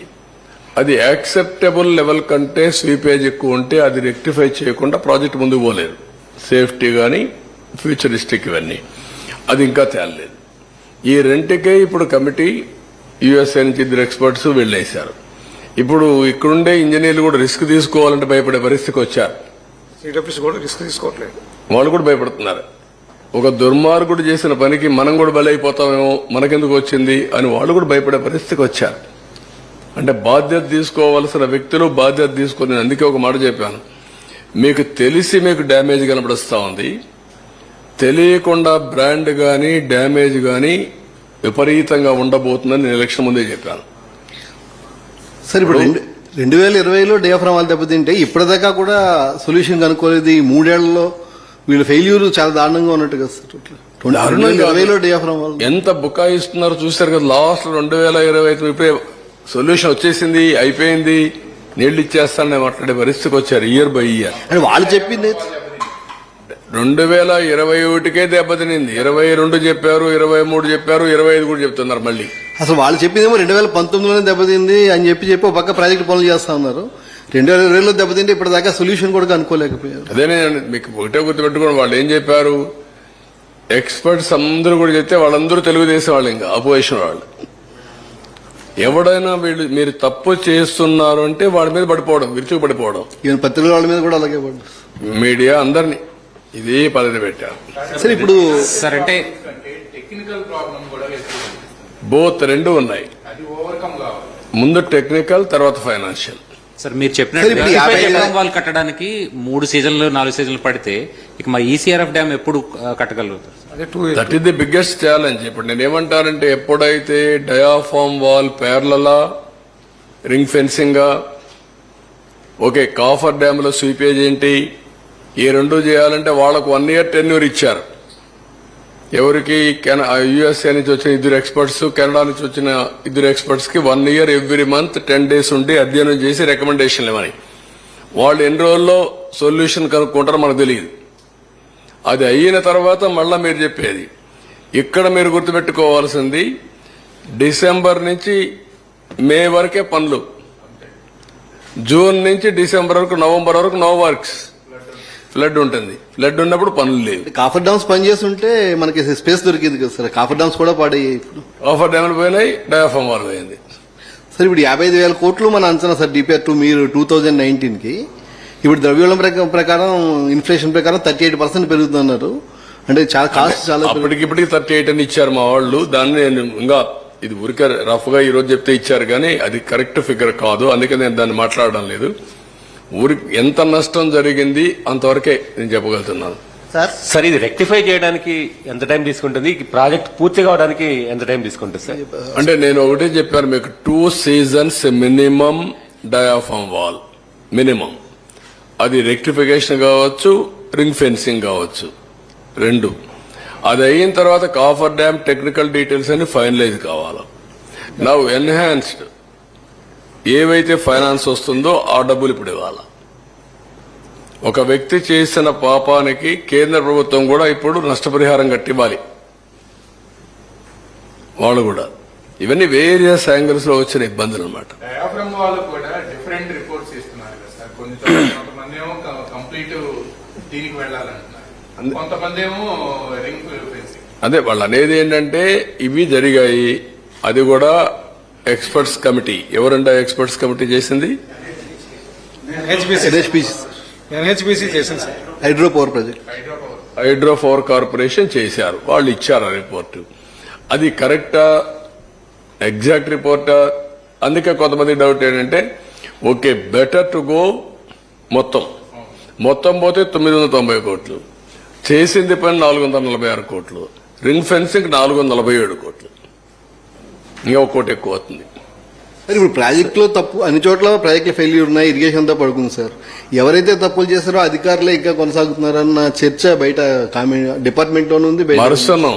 మరుస ఏముంది తేవాలి? వాళ్ళు చెడగొట్టారు. వీళ్లే కదా ఎప్పటి నుంచో ఉండేది. యథా రాజా తదా ప్రజ. అంటే దీంట్లో ప్రధాన దోషి అవుతాడు సార్. ప్రధాన దోషి ఇంటికి పంపించారు, ప్రధాన దోషిని పంపించేశారు. ఆయన పోతే పోయాడు. దోషం ఏం చేస్తారు అంటే వాళ్ళు అందుకనే కొంతమందిని మార్చాం. ఇంకెంతమందిని మార్చాలి, ఎవరెవరిని మార్చాలి, మారిస్తే ఎవరెవరు ఉన్నారు? రివర్స్ టెండర్ పిలిచిందంతా అది ఇచ్చిన దాసు ఎక్కడికో వెళ్ళిపోయాడు కదా, ఎప్పుడో వెళ్ళిపోయాడు కదా. దాసు పోయాడు, ఇంకో దాసుడు పోయాడు, మిగిలింది మనమే కదా. ఇక్కడ దాసు ఎక్కడ ఉన్నాడు? ఎప్పుడో రిటైర్ అయిపోయాడు, తెలంగాణకి పోయాడు. తెలంగాణ అడ్వైజర్గా ఉన్నాడు ఇప్పుడు. సరే, ఈ హైట్ మీద కూడా కొద్దిగా రివర్స్ టెండరింగ్ పిలిచింది. ఆ సమయంలో పిలిచింది అతను. అప్పటి వరకు ఉన్నది ఇతను, ఇప్పుడు మొన్న ఉన్న అతను. ఇతను తీసేసి శశిభూషణ్ మళ్ళా తీసుకొచ్చారు. సార్ ప్రాజెక్ట్ హైట్ కి సంబంధించి కూడా ఒక డిస్ప్యూట్ ఉంది కదా సార్. దాది అదే రాజీ లేదు. అది 45.67 రావాల్సిందే. 45.72 రావాలి. 41.57 పెడుతున్నారు వీళ్ళు. అది యాక్సెప్టబుల్ కాదు. కంటూర్ ప్రస్తుతానికి వాళ్ళ ఉద్దేశం ఏంటంటే ముందు కట్టేసి తర్వాత బెంజాని. ఆల్రెడీ కట్టేశారు కదా, మీ టైంలోనే కట్టేశారు. అది ప్రాజెక్ట్ స్పిల్వే అయిపోయినాయి. ఇప్పుడు ఓన్లీ ఈసీఆర్ఎఫ్ కట్టాలి, అంతవరకే. అది అయిపోతే నీళ్లు పెడతాం, నీళ్లు పెడితే ఆటోమేటిక్ ఇవ్వాలి. ఈ ప్రాజెక్ట్ కాస్ట్ తోటి పాటు R&R కూడా పెరిగిపోతుంది కదా సార్, ఇన్ఫ్లేషన్ తోటి. పెరుగుతాయి కదా. అది ఎంత పెరుగుతుంది ఎస్టిమేషన్ సార్? ఇదే 30%, 20% ఇన్ఫ్లేషన్ కదా, అన్నిటికీ ఉంటాయి కదా. మనం అనుకున్న ప్రకారం వస్తాయి. పీడిఎఫ్ అన్ని వస్తాయి. R&R package plus land acquisition. Last 5 years గా నిర్వాసితులు బాగా ఇబ్బంది పడుతుంది సార్. ఎగువగా పడడం వల్ల వరద ఉండిపోతుంది. వాళ్ళు చాలా ఇబ్బంది పడుతున్నారు. రాబోయేదేమో ఫ్లడ్ సీజన్, ముందు దాని మీద కూడా దృష్టి పెట్టాల్సిన అవసరం. కొంతైనా రిలీఫ్. వాళ్ళు కూడా వాళ్ళ సమస్య చూస్తే చాలా బాధేస్తుంది. ఎందుకంటే నీళ్లుంటాయి, ఆ ఊర్లో ఉన్నారు, అక్కడే ఉండి దోమలు ఇవన్నీ అన్ని సమస్యలు. కానీ రీహాబిలిటేషన్ ఇవ్వరు. వాళ్ళు వెళ్ళిపోవాలంటే ఇంకా కాపలా కాసుకుని అక్కడే కూర్చున్నారు బాబు, ఏమి చేత కాకుండా, ఏం చేయలేక. మీరు 104 సార్లు రివ్యూ చేశారు, 31 సార్లు వెళ్ళారు, మొన్న వెళ్ళారు. మీ ఫీలింగ్స్ ఎలా ఉన్నాయండి సార్? ఇంకా ఏడవంది ఒకటే రియల్ గా చెప్తున్నా. That is my feeling. I'm deeply involved in this project. దాదాపు మీతో పాటు నేను కూడా వచ్చాను ఆ టైంలో. మీరు మీడియా వాళ్ళు వచ్చారు. రోజు రోజుకి దాన్ని ఒక ఆశ కల్పించాం. రాష్ట్రంలో చాలా మంది చూశారు. చాలా ఆవేదన, బాధ, ఆషామాషే కాదు, తలుచుకుంటే మాత్రం చాలా బాధేస్తుంది. ఏదైనా సరే ఒక వ్యక్తి, ఓకే హైదరాబాద్ లో ఒక హైటెక్ సిటీ కట్టాం, ఒక 10 మీటింగ్లు పెట్టుకున్నాం, కట్టాం, ఒక ఔటర్ రింగ్ రోడ్ అసలు. అంటే ఫ్యూచర్ కి జ్ఞాపకం ఉంటుందనే ఉద్దేశంతో చిన్న కుర్రాడిని నడిపించాం. సగం దూరం వచ్చి నడవలేనంటే వాళ్ళు తీసుకొచ్చారు ఆ టన్నల్. అందరికి ఓపెన్ చేసాం ఆ ప్రాజెక్ట్ ని, వచ్చి చూడమని చెప్పి పెట్టాం. అంటే ఇది ఎప్పుడో ఒకసారి వచ్చే అవకాశం కదా ప్రాజెక్ట్. ఇది మళ్ళీ మళ్ళీ కట్టలేరు కదా. అందుకే బస్సులు పెట్టి తీసుకొచ్చి భోజనం పెట్టి దీన్ని చూపించి పంపించాం. సార్ ఫస్ట్ ప్రయారిటీ పోలవరం అని చెప్పి మీరు అంటున్నారు. లాస్ట్ గవర్నమెంట్ లో మీరు ప్రతి సోమవారం పోలవరం అన్నారు. ఈసారి కూడా అలా ప్రతి సోమవారం పోలవరం రివ్యూ చేస్తారా? నువ్వు చేయాలి, కానీ ఇవన్నీ సెట్ కావాలి కదా. ముందు సెట్ కాకుండా సోమవారం కూర్చొని నేను ఏం చేయగలుగుతాను? ఈ ఎక్స్పర్ట్స్ అంతా కూర్చోవాలి, ఈ ప్రాజెక్ట్ రిపోర్ట్ అంతా చేయాలి, వాళ్ళంతా సొల్యూషన్ ఇవ్వాలి. సొల్యూషన్ రావడానికి 1 year పట్టింది. నేను అందుకనే ఫస్ట్ టైం ఈసారి కూడా నేరుగా పోలవరంకి వెళ్ళా. వాస్తవ పరిస్థితులు రాష్ట్ర ప్రజలకు తెలియజేయాలనే ఉద్దేశంతో పోలవరానికి వెళ్ళా. First visit during my tenure పోలవరమే ఈసారి కూడా. సార్ రివ్యూ మీద కూడా అబ్జెక్షన్స్ ఉన్నాయి సార్. ఎవ్రీ వీక్ చేయడం వల్ల మాకు పని చేసుకునే అవకాశం రాలేదు అని ఇంజనీర్ అంటే ఆ రోజు మనం చేయడం చాలా అవసరం. ఈ రోజు ఇప్పుడు రెగ్యులేట్ చేయాలి, దీన్ని రీషెడ్యూల్ చేయాలి. Will do that. మాకు పని చేసుకునే అవకాశం దొరకట్లేదు. ఈ రివ్యూలకి టైం అంతా అయిపోతుంది. అంటే మనం వర్చువల్ గా పెట్టినప్పుడు వీళ్ళు చూసేవారు, రావాల్సిన పనిలే కదా. అక్కడే ఒక ½ hour ఉంటే బ్రీఫ్ చేసేవాళ్ళు. ఎవ్రీ మీటింగ్ రమ్మనేవాడిని కాదు నేను.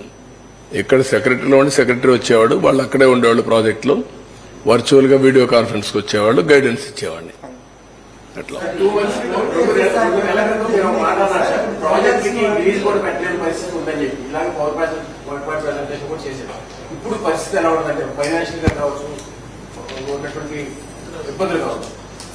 అంటే ఎక్స్పెక్టేషన్స్ హెవీగా ఉన్నాయి.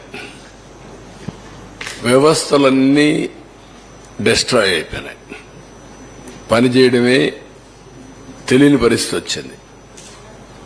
ఇంకొక పక్కన ఫైనాన్షియల్ గా చాలా ఇబ్బందులు ఉన్నాయి. ఎక్కడికక్కడ మిస్ మ్యాచ్ కనపడొస్తుంది. ఇప్పుడు మీరు అన్నట్టు కొంచెం టైం పడుతుంది. ఒక పక్క ఇవన్నీ చేస్తూనే I have to set right. నేను అందుకే రాష్ట్రంలో ఉండే ప్రజలందరికీ విజ్ఞప్తి చేస్తున్నా, వాళ్ళు కూడా ఎన్ని కూడా వాస్తవాలన్నీ దృష్టిలో పెట్టుకొని సహకరించాలి. అడ్మినిస్ట్రేషన్ మొత్తానికి విజ్ఞప్తి చేస్తున్నా. అడ్మినిస్ట్రేషన్ మొన్న వాళ్ళు కూడా ఫ్రస్ట్రేషన్లో ఉన్నారు. మాకు ప్రజల కంటే ఉద్యోగస్తులు ఎక్కువ ఓట్లేశారు. మొన్న మీరు చూస్తే 63% ఓట్లేశారు. పోస్టల్ బ్యాలెట్స్ అవన్నీ చూస్తే ఆవరేజ్ 57% మాకు వచ్చింది. వాళ్ళు కూడా తక్కువ చేయలేదు. కానీ వాళ్ళకు కూడా విజ్ఞప్తి చేస్తున్నా, మనందరి బాధ్యత. మనం అందరం కలిసి సమిష్టిగా పనిచేసి ఈ సంక్షోభం నుంచి ప్రజల్ని కాపాడుకోవాలి, ముందుకు తీసుకుపోవాలి. అందరూ కూడా ఒక క్రమశిక్షణతో ఒక పద్ధతితో పనిచేసే విధానానికి శ్రీకారం చుట్టండి. పూర్తిగా సహకరించమని అందరికీ కోరుతాను. ఇంకా రాబోయే రోజుల్లో మీరే చూస్తారు, నేను కూడా ఎప్పటికప్పుడు రియల్ టైం వీళ్ళందరూ క్లియరెన్స్ ఇస్తూ, గైడెన్స్ ఇస్తూ, స్ఫూర్తినిస్తూ ముందుకెళ్తాం. సార్ మీరు చెప్పినట్టుగా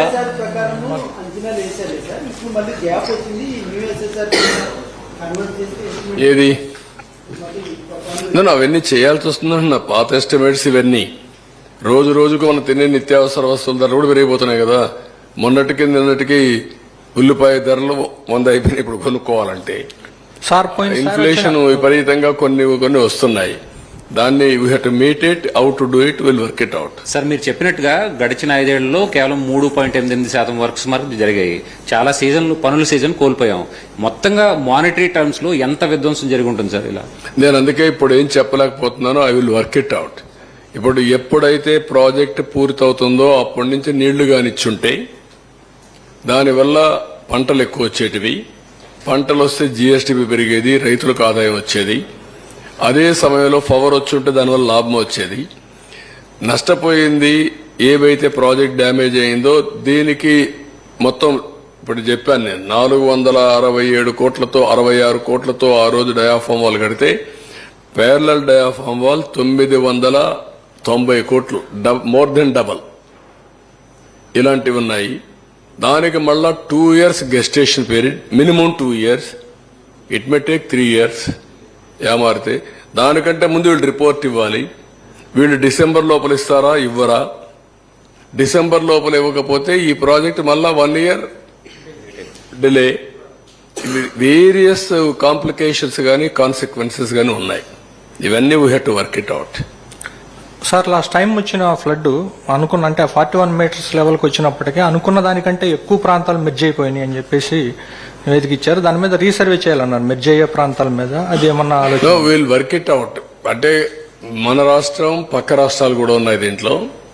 పక్క రాష్ట్రాల్లో ఉండేటి కూడా మనం జాగ్రత్తగా వాళ్ళు కూడా కన్విన్స్ చేయాలి. అది కూడా కేసులు ఉన్నాయి. మళ్ళా ఈ దుర్మార్గం చేసిన పనికి ఇప్పుడు కేసులు కూడా ఒరిస్సా కేసు వేసింది, ఛత్తీస్గఢ్ కేసు వేశారు, అవి కూడా పెండింగ్ ఉన్నాయి, కోర్టులో డిస్ప్యూట్స్ ఉన్నాయి. అవన్నీ కాపాడుకుంటూ అందుకని ఒక స్టే ఉంది. మీరు ప్రాజెక్టు కట్టిన తర్వాత ఎక్కడికక్కడ కాంపన్సేషన్ మళ్ళీ వీళ్ళందరికీ R&R ఇవన్నీ పే చేయాలి. అవన్నీ పే చేసిన తర్వాతనే వాటర్ ఇంపౌండ్ చేయాలి కూడా ఒక కేసు కూడా ఒకటి ఉంది. వేరియస్ ఉన్నాయి, ఎప్పుడు ఉంటాయి ఇవన్నీ. ఇంకొక పక్కన ఎవ్రీ ప్రాజెక్ట్ని ఈ ప్రాజెక్ట్ పోలవరాన్ని మళ్ళా 1 year ఎక్స్టెండ్ చేశారు. 1 year 2 years 2 years ఎక్స్టెండ్ చేశారు. ఎవ్రీ 2 years ఒకసారి ఎక్స్టెండ్ చేస్తున్నారు ప్రాజెక్ట్ని. కాబట్టి సమస్యలు లేక సమస్యలు ఉన్నాయి. ఆ సమస్యల మధ్యలోనే వీళ్ళు మరీ సమస్యలు తీసుకొచ్చి జట్లను చేసి ముంచేశారు.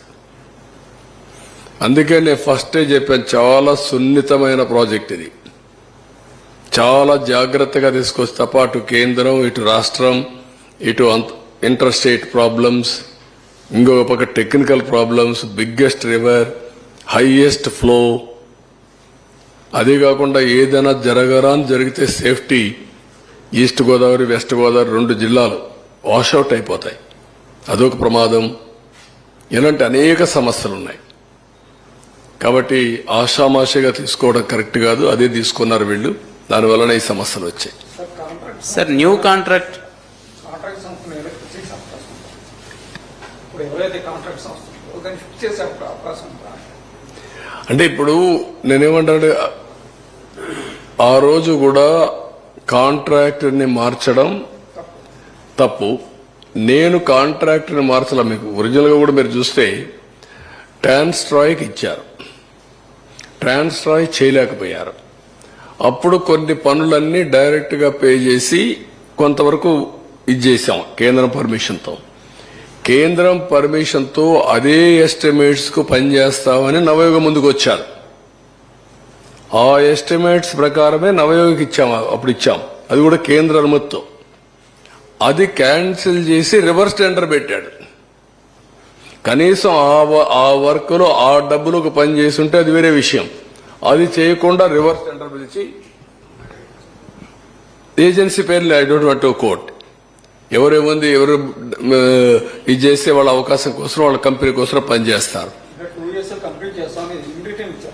ఇన్ రిటర్న్ ఇచ్చారు. ఏమి ఇచ్చారు? Reverse tendering. మళ్ళా ఏం కండిషన్ పెట్టారు? అన్ని మీరు గాని సైట్ అన్ని గాని ఫుల్ఫిల్ చేసి మేము ఇస్తాం. ఇప్పుడు ఏమంటారు? మీరు ఫుల్ఫిల్ చేయడం మేము ఇవ్వలేదు.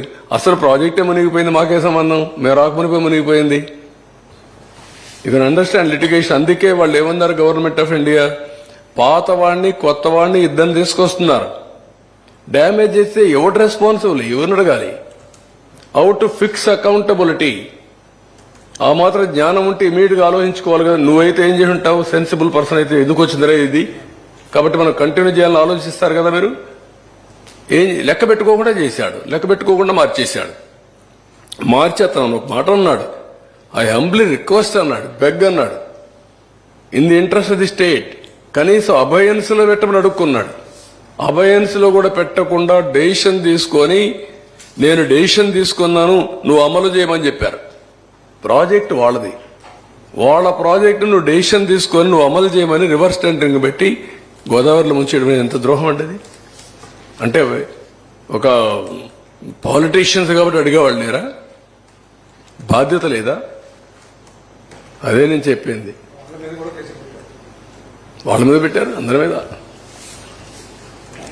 సార్ గత మీ ప్రభుత్వ హయాంలో కట్టిన పట్టిసీమని మీరు కట్టారనే గత 3 ఏళ్లుగా వాళ్ళు వాడుకోలేదు. చివరి 2 ఏళ్లు తప్పనిసరి పరిస్థితుల్లో వాడుకున్నారు. ఇప్పుడు పట్టిసీమను మరోసారి ఉపయోగించుకోబోతున్నారా?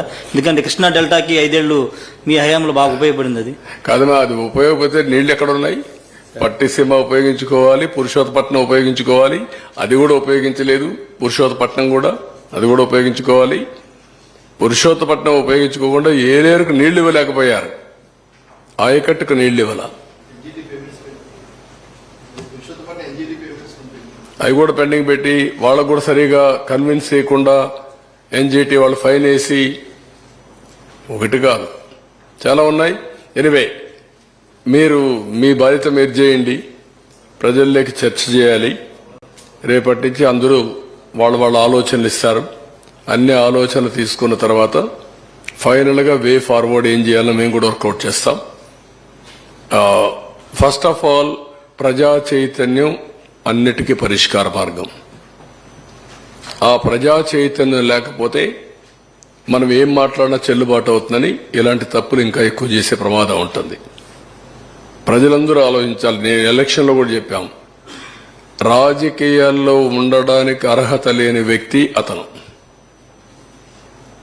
ఇలాంటి వ్యక్తి కూడా రాజకీయాల్లో ఉండి ముఖ్యమంత్రిగా ఉండడానికి అర్హత ఉందా అనేది మన ఎన్నికల్లో చర్చ జరిగింది.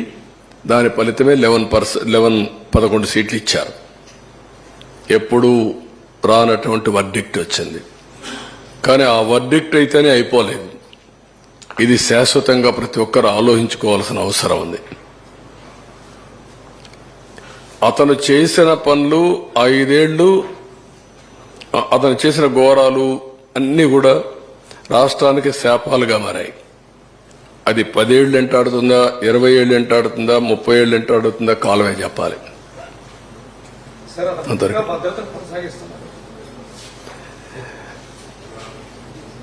ఇప్పుడు ఏమంటున్నాడు ఆయన? భద్రత ఎంతమంది ఉన్నారు? 946 మంది, 86 మంది. ఒక ముఖ్యమంత్రికి 986 మంది కావాలండి పరదాలు కట్టుకుని తిరగడానికి. అది కూడా పరదాలు. మళ్ళా నేను పోతే పరదాలు కట్టేస్తున్నారు. ఏంటో ఏమొచ్చింది మీకు, పిచ్చి పట్టిందంటే అలవాటు అయిపోయింది సార్ అంటున్నారు. పరదాలు ఏంటి, చెట్లు కొట్టడం ఏంటి? లేదు, ఇప్పుడు నేను చూస్తూనే ఉన్నా. ఎవ్రీడే ఆ పక్క ఈ పక్క చూసుకుంటూ ఎంత టైం ఆపుంటారు. నేను పోతూ 2 నిమిషాలు నాకు లేట్ అయినా పర్వాలేదు, ఏం కొంపలు కోల్పోవు, నేను నిలబెడతాను, వాళ్ళు పోయిన తర్వాత వెళ్తారని చెప్తున్నాను. నేను ఆ పక్క కూడా చూస్తున్నా ఎంత దూరం వచ్చాయని. అంటే నాకు కూడా గేజ్ చేయడానికి ప్రతి ఒక్కరికి చెప్తున్నా, ఎక్కువ టైం ఎక్కడ ఆఫ్ చేయొద్దండి. మీకు కూడా చెప్తున్నా, మా మంత్రులకు కూడా చెప్పా, కేబినెట్లో కూడా చెప్పా. Simplicity is only the solution. మనమేమి రాజులం కాదు, లేకపోతే డిక్టేటర్లు కాదు. ఇష్టానుసారంగా చేయడానికి ప్రజాసేవకులుగా ప్రవర్తించమంటున్నా. 1 by 1 చేయాలి కదా.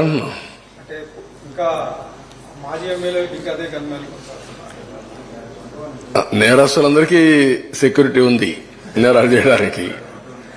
పొలిటికల్ నేరస్తులకు అందరికీ అన్ని రివ్యూ చేస్తాం. కేసులు వేసారు.